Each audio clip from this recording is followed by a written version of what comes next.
Bonsoir mes chers compatriotes. Je m'adresse à vous d'ici aux États-Unis. J'aurais bien voulu être au Cameroun. Malheureusement, je ne peux pas. On fait ce qu'on peut là où on est.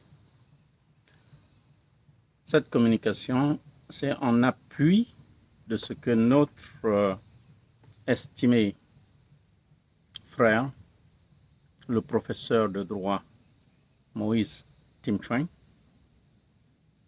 nous a servi il y a quelque temps, et je suis tout à fait d'accord avec lui que nous devons tous nous ruer aux urnes le 12 octobre. Mais peut-être pas pour la même raison. Il ne s'agit pas d'aller aux urnes juste pour adoubler un choix qui nous a été imposé. Il ne s'agit pas d'aller aux urnes pour prendre le second choix par rapport à ce que nous voulions. Ce serait abdiquer notre pouvoir de souverain. Vous et moi, le peuple camerounais est le souverain. On n'impose rien au souverain. On ne dirige pas le choix du souverain. Le souverain fait exactement ce qu'il veut. En vous inscrivant sur les listes électorales de la façon massive avec laquelle vous l'avez fait pendant les 2 dernières années et plus, vous aviez un choix bien précis en tête quand vous êtes allé vous inscrire. Vous saviez qui vous voulez pour président en 2025. Chacun de vous le sait. Le 5 mai 2025, on a écarté ce choix. Ce n'est pas une affaire de M. Campton Maurice. Ce n'est pas Campton Maurice qu'on a écarté. C'est vous qu'on a écarté. C'est chacun de vous là qu'on a écarté. Alors, en tant que souverain, si vous allez accepter qu'on vous écarte, alors ne vous plaignez pas. On n'écarte pas un souverain. On ne dit pas à un souverain quoi faire. On ne dit pas à un souverain pour qui voter. On ne restreint pas le choix d'un souverain. Donc, le 12 octobre 2025, vous devez tous aller aux urnes pour imposer la volonté du souverain que vous êtes. Chacun de vous, comme moi, comme mon voisin. Alors, il y a des gens qui attendent que M. Maurice Kamto leur dise ce qu'ils doivent faire. Mais vous êtes souverain, vous devriez savoir ce que vous voulez faire. Ce que vous voulez faire ne devrait dépendre de personne d'autre que vous-même. Et vous savez ce que vous voulez. Ce n'est pas parce que M. Clément Atangana et M. Ngongo et je ne sais pas qui d'autre a joué ce petit jeu où, devant tout le monde, on commet un crime de cybercriminalité, on viole toutes les lois, on utilise des principes qui n'existent nulle part dans aucun texte de la République. Quand on parle de pluralité d'investiture, je demande à chacun de vous d'aller chercher dans la Constitution du Cameroun, dans le Code pénal du Cameroun, dans le Code civil du Cameroun, dans n'importe quel code que vous voulez, allez me chercher où il est fait mention de pluralité d'investiture. Un organe judiciaire pour rendre des décisions doit s'appuyer sur un principe juridique. Je ne suis pas un juriste, mais je réfléchis quand même. J'ai lu ma constitution. J'ai lu le code pénal.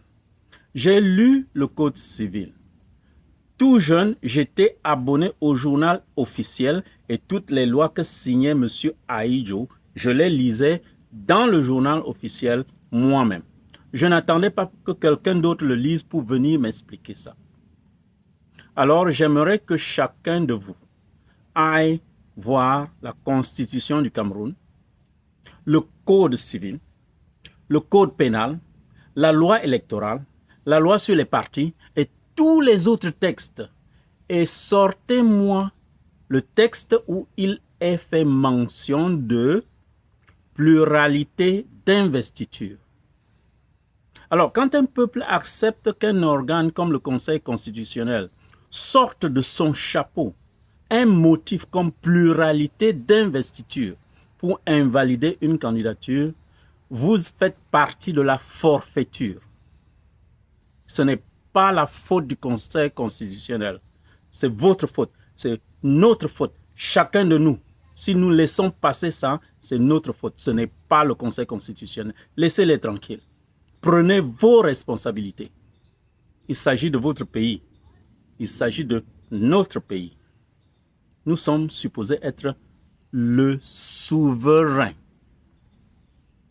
Souverain veut dire que, en dehors de Dieu, il n'y a personne d'autre au-dessus de vous. Et nous avons commis cette grave erreur, y inclut M. Maurice Kamto, je crois, de nous laisser croire que le Conseil constitutionnel est l'organe suprême qui décide en matière d'élection. Ce n'est pas vrai. Au-dessus du Conseil constitutionnel, il y a la Constitution. Et il y a au-dessus de la Constitution les conventions internationales. Et au-dessus des conventions internationales, il y a l'homme que Dieu a créé, le souverain. Le seul être, le seul organe au-dessus de vous, au-dessus du souverain, c'est celui qui a créé le souverain. C'est Dieu. Donc, la Cour constitutionnelle a une cour d'appel qui s'appelle le peuple camerounais.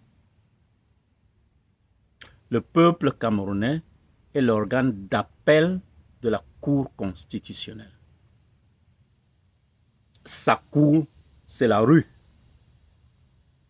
Sa procédure s'appelle l'insurrection populaire. On vous a dit que c'est un crime. Ce n'est pas vrai. C'est un exercice de haute souveraineté qui a été utilisé par plusieurs peuples dans ce monde. Je ne ferai pas la liste ici, je l'ai fait ailleurs. Qu'il me suffise de vous rappeler le peuple français qui semble être le peuple modèle après lequel nous avons fait toutes nos institutions.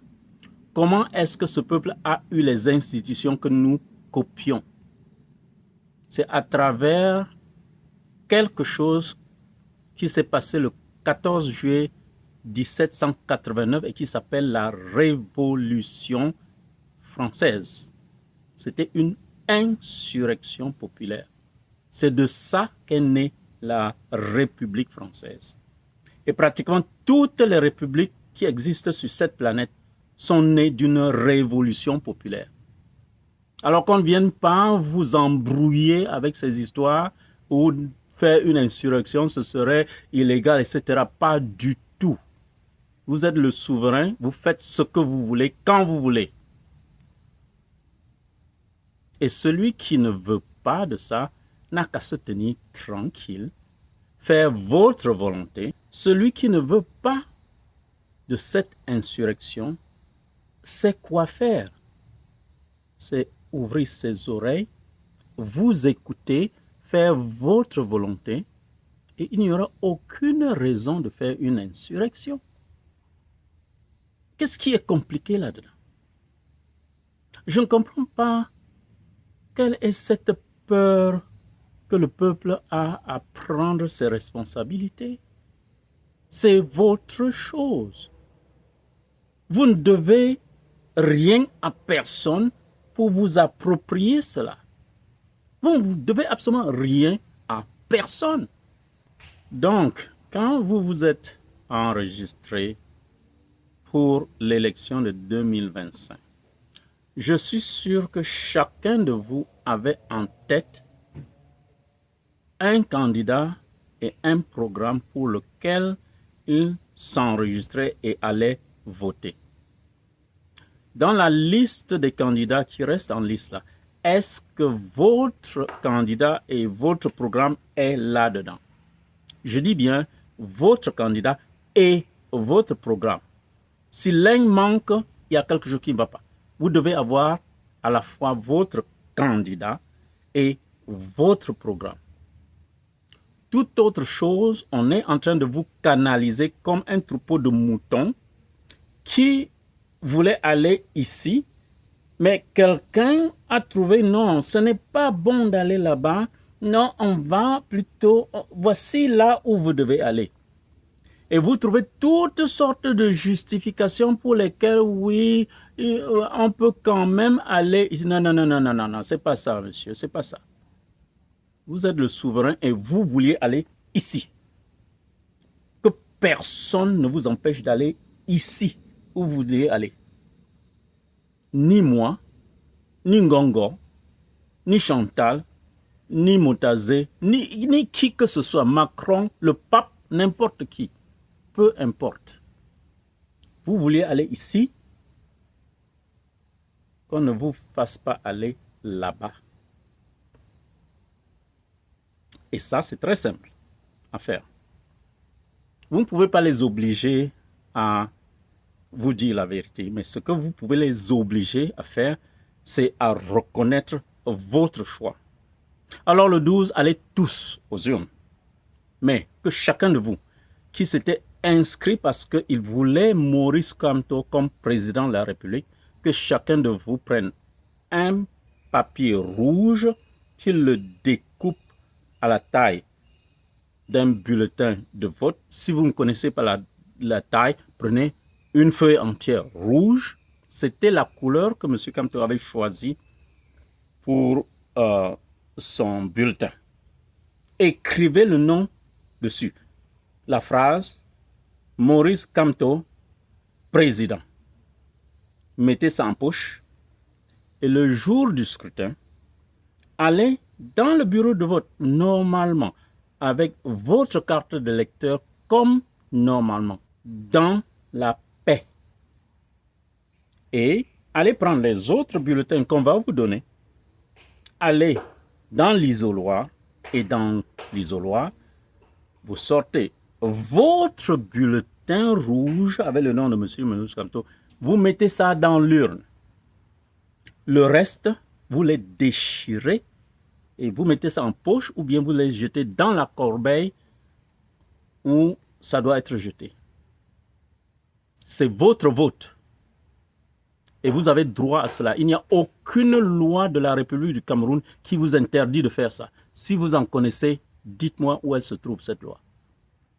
C'est quelque chose qui est connu dans le monde anglo-saxon comme write-in vote. Write-in, W-R-I-T-E, trait d'union, I-N, write-in vote. Ça veut dire que le jour du vote, parce que parmi tous les candidats là, vous ne trouvez pas votre choix, vous dites quel est votre choix. On ne peut pas vous imposer de choisir parmi des choix que vous ne voulez pas. Ça s'applique dans le système anglo-saxon. Ici aux États-Unis où je suis, c'est comme ça qu'on fait. Si le jour du vote, je ne voulais ni voter pour M. Trump, ni pour Mme Kamala Harris, j'écris le nom de mon candidat que je vais mettre ça dans l'urne. Vous ne serez pas en train d'inventer quoi que ce soit. Et le Cameroun est un pays bilingue. Ça veut dire qu'il partage la culture jacobine et la culture anglo-saxonne. Alors, si vous n'aviez pas compris cela dans la culture jacobine, comprenez cela. Devenez tous des anglo-saxons maintenant et appliquez ça. Allez chercher un bulletin rouge avec le nom Monsieur Maurice Kamto, président, et le jour, mettez ça dans l'urne et c'est tout. Ne vous occupez pas de ce qu'ils vont faire avec ça. Vous aurez exprimé votre vote. Ce sera compté tous comme des bulletins nuls. Je ne suis pas en train de rêver. Mais ce que ça va faire, c'est que le Cameroun, l'Afrique et le monde entier enregistrera que lors du vote de 2025, il y avait eu 5 millions de bulletins rouges avec le nom de M. Maurice Kamto écrit dessus. On ne pourra plus jamais changer ce fait-là. Ce sera très clair quel était le choix du peuple camerounais. Il n'y aura pas d'ambiguïté là-dessus. Alors, ils feront de ça ce qu'ils veulent. Ça, c'est leur problème. Vous n'avez pas à vous occuper de ça. Et maintenant, quelle sera la suite? Je vais vous dire qu'est-ce que je crois que la suite devrait être. Vous rentrez chez vous tranquillement, pas de casse, pas de trouble, même pas un mouf ou une insulte ou un comportement déplacé envers qui que ce soit. Citoyen parfait. Nayor. Vous rentrez chez vous. Et maintenant, vous vous préparez aux élections législatives. Et là, dans chaque localité, si vous vous sentez la capacité, vous vous présentez comme candidat municipal, mairie, députation, Sénat. Vous faites campagne. Vous vous faites élire. Qui conseiller municipal, qui maire, qui député, qui sénateur. Et j'espère qu'avec ce que nous avons vu comme masse d'engouement en faveur du candidat Maurice Kamto, le candidat du peuple, qu'avec ça, vous allez gagner la majorité absolue à l'Assemblée nationale. Ça, ce sera en mars ou avril 2026. Ce sera jusque quelques mois après la présidentielle. Alors, une fois à l'Assemblée nationale, vous faites bloc et vous faites des lois. La première, vous faites sauter cette histoire qui dit que le président de la République peut dissoudre l'Assemblée nationale. Vous faites sauter ça de la Constitution, première chose. Deuxième chose, vous insérez dans la Constitution une loi qui donne au Parlement le pouvoir de destituer le président de la République pour n'importe quelle raison que vous voulez. Voilà deux lois que vous devez faire. Je répète, première loi, vous faites sauter le pouvoir du président de dissoudre l'Assemblée nationale. Deuxième loi, vous vous donnez le droit, le pouvoir de démettre le président de la République. Personne ne peut vous empêcher de faire ça. Vous êtes les représentants du peuple, vous êtes le peuple. Une fois que ces deux lois sont en place, nous restons là dans la légalité. Une fois que ces deux lois sont en place, vous introduisez une pétition pour démettre le président de la République qui vient d'être élu en octobre. Là. Et la raison de ça, c'est quoi? C'est évident pour tout le monde. Cette élection a été entachée d'irrégularités qui sont absolument inacceptables. On a violé des lois. On a fabriqué des candidats. On a tripatouillé. On a violé le site du ministère de l'administration territoriale pour changer les données et désigner un monsieur qui a été exclu d'un parti il y a 2018 à 2025, ça fait quoi? 7 ans pour en faire le président de ce parti. Et on a inventé une histoire de double investiture. Les motifs ne vous manquent pas. Le monde entier le connaît. Donc, cette nouvelle Assemblée nationale simplement demande au président qui vient d'être élu de démissionner et lui donne exactement 48 heures pour le faire. Et demande à l'armée de se tenir prêt à le mettre dehors. Et tout officier, tout soldat qui n'exécute pas cet ordre, c'est un crime contre l'État. Vous êtes la majorité à l'Assemblée. Ce n'est plus une question de M. Maurice Kamto qui est un singleton. C'est 120, 130, 140 députés qui sont en train de dire, Monsieur le Président, vous nous foutez la paix. Et vous engagez les forces nécessaires pour aller le saisir si nécessaire, à étudier et le mettre dehors. Et puis, vous réorganisez une élection présidentielle après avoir démis le Conseil constitutionnel, que vous reconstituez en mettant comme membre des magistrats, mais un venant de chaque parti politique, et ils doivent décider sur toute affaire avec un certain quota que je mettrai personnellement à 80%. Donc s'ils sont 10, il faut que 8 soient d'accord pour que la décision passe. Donc vous faites ça, et puis maintenant, vous relancez l'élection présidentielle. Ça peut se faire en mai 2026, en juillet 2026. Et à cette élection, tout citoyen camerounais qui n'est pas un criminel peut se présenter.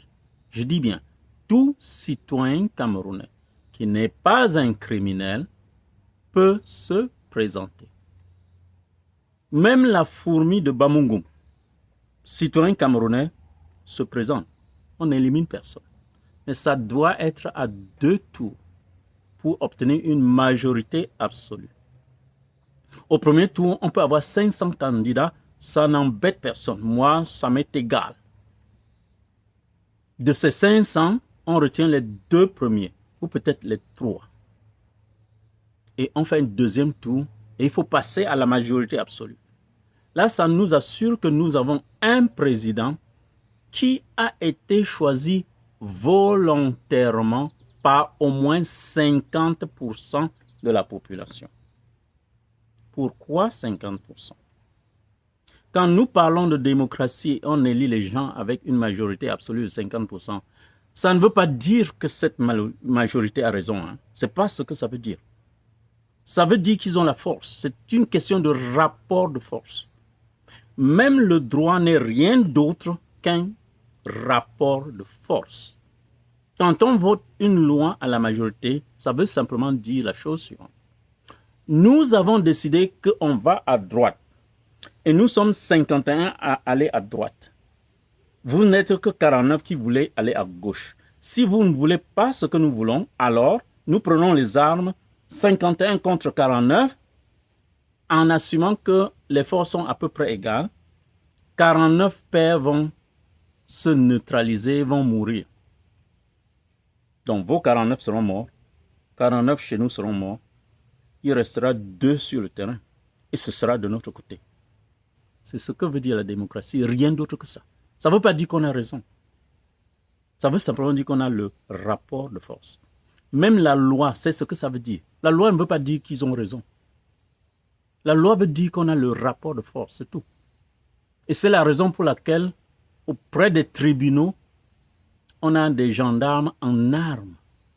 Vous ne verrez pas des gendarmes en armes dans un hôpital. Je suis médecin. Nous, on ne fait pas ça avec des gendarmes à côté. Pourquoi? Parce que si je vous prescris un traitement et vous n'en voulez pas, personne ne viendra vous forcer de le faire. Mais quand on vote une loi, vous n'avez pas le choix. C'est pour ça qu'il y a des gens avec des armes pour vous contraindre physiquement. On vous menace physiquement, on menace votre vie si vous ne suivez pas cette loi. Donc ce n'est pas une question de raison, c'est une question de rapport de force. Et on doit comprendre ça comme ça. Et ce qu'on va faire en octobre, là, et le reste, là, c'est une question de rapport de force. Ça n'a rien à voir avec le droit.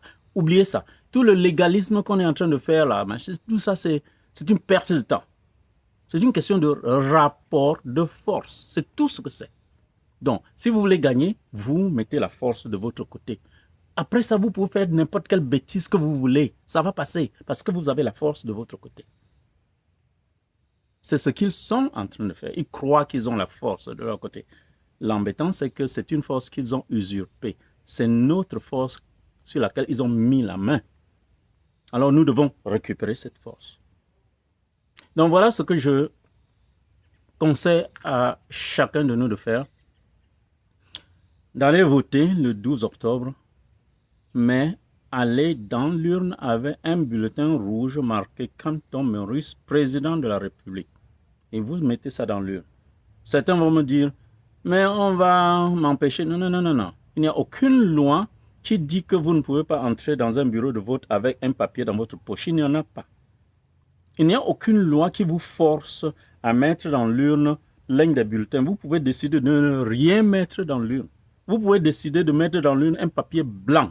Vous pouvez décider de mettre dans l'urne un stylo, n'importe quoi. S'il y a une loi qui vous interdit de faire ça, dites-moi quelle est cette loi-là. Donc ce jour-là, vous mettez dans l'urne le candidat que vous aviez choisi quand vous êtes allé vous inscrire sur les listes électorales. Peu importe ce qu'on vous dit que les candidats sont, vous vous foutez de ça.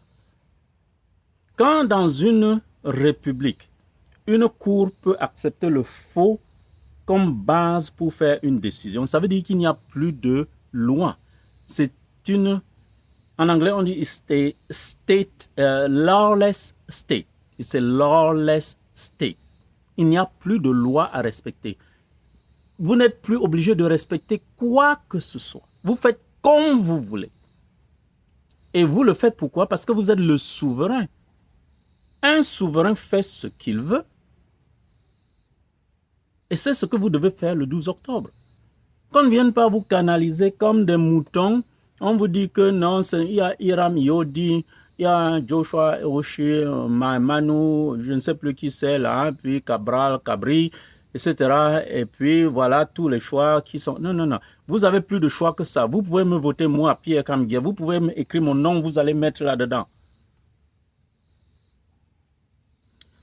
Bien. Excusez-moi, je me suis un peu agité pendant cette présentation. Simplement parce que je me rends compte que peut-être parce qu'on est dans deux environnements différents, certaines choses sont présentées comme des dogmes. Oh, parlant de dogmes, je dis que c'était une très grave erreur pour n'importe qui d'entre vous de même imaginer dire que ce que dit le Conseil constitutionnel est un dogme. Il y a un seul être dans l'univers qui peut émettre des dogmes et c'est Dieu. Même le pape, les apôtres, les tyrans, les empereurs, aucun d'eux ne peut édicter un dogme. Il n'y a que Dieu qui peut édicter un dogme. Donc quand vous permettez à des êtres humains qui ont été nommés, si vous avez vu M. Atangana danser comme un petit enfant à qui on a offert des bonbons quand on l'a nommé, et qui viennent dire des choses et vous me dites que c'est des dogmes, mais c'est pas lui qu'on doit fauter, c'est vous. C'est vous qu'on doit fauter, c'est pas lui. Donc, je dis, il y a un seul être dans l'univers qui peut émettre des dogmes, c'est Dieu. En dehors de ça, il n'y a aucun dogme. Et vous êtes directement en dessous de Dieu. Il n'y a rien entre vous et Dieu. Après Dieu, là, c'est l'être humain. Donc,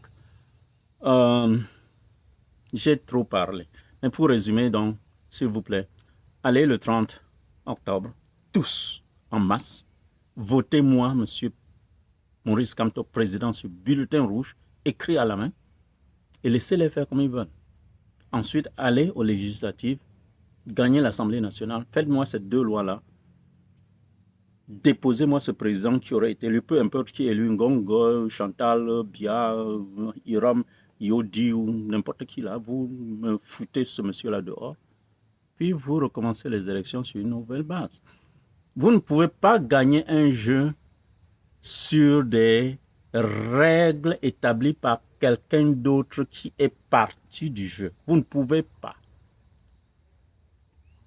Et c'est ce qu'on est en train de faire. On est en train de jouer un jeu où un des joueurs détermine les règles, nomme les arbitres et annonce le score.